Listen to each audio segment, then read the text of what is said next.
જ્યારે દુનિયામાં માનવ નથી, શહેરો નતા, સરહદો નથી, ત્યારે હતી અરવલ્લી. જ્યારે હિમાલય નતો, સિંધુ ઘાટી સભ્યતાની સભ્યતા નથી, ત્યારે પણ હતી અરવલ્લી. અરવલ્લી ત્યારે પણ હતી, અત્યારે પણ છે અને આગળ રહેશે કે નહીં, માત્ર આ એક જ સવાલ છે. અરવલ્લી એ માત્ર પર્વતોની હારમાળા નથી. અરવલ્લી એટલે રણને અટકાવતો અભેદ્ય કિલ્લો. અરવલ્લી એટલે ગ્રાઉન્ડ વોટર રિચાર્જ કરવા માટેનો એક કુદરતી સ્ત્રોત. જો અત્યારે અરવલ્લી ના હોત તો રાજસ્થાનનું રણ દિલ્હી સુધી આવી ગયું.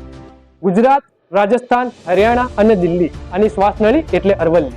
પરંતુ મિત્રો, સવાલ એ છે કે શું આપણે આ બધું ભૂલી ગયા? જે અરવલ્લી આપણને વર્ષો સુધી બચાવ્યા, શું એ આપણી જ લાલચનો શિકાર થશે?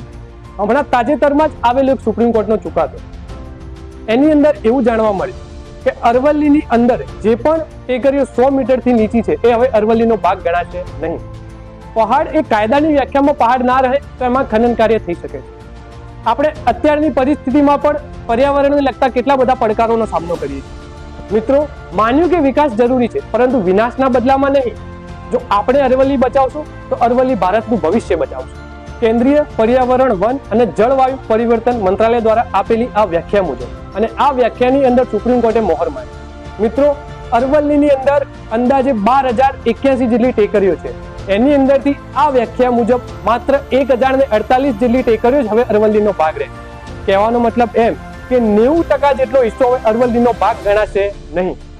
મિત્રો, 1990ના દશકની અંદર અલગ અલગ રાજ્યની કોર્ટ દ્વારા એવું જાહેર કરવામાં આવ્યું હતું કે અરવલ્લી પર્વતમાળાને સેન્સિટિવ ઝોન જાહેર કરવામાં આવશે અને એની અંદર કોઈ પણ પ્રકારનું ખનન કાર્ય થશે નહીં.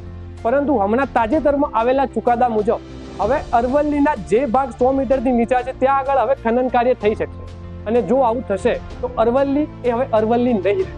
ત્યાં આગળ રહેતા જીવજંતુઓ, ત્યાંથી નીકળતી નદીઓ અને આજુબાજુના પર્યાવરણને ઘણું જ નુકસાન થશે. એટલા જ માટે #SaveArvalli એ માત્ર ટ્રેન્ડ નહીં પરંતુ ચેતવણી છે. મિત્રો, આ ચુકાદાને લઈ અને તમારો અભિપ્રાય કોમેન્ટ બોક્સમાં જરૂર જણાવજો. અંતમાં હું એટલું જ કહીશ કે પહાડની ઊંચાઈ કદાચ નાની હોઈ શકે, પરંતુ એનું મહત્વ અનંત હોય છે. અરવલ્લી બચાવો, ભારત દેશ બચાવો. Thank you so much.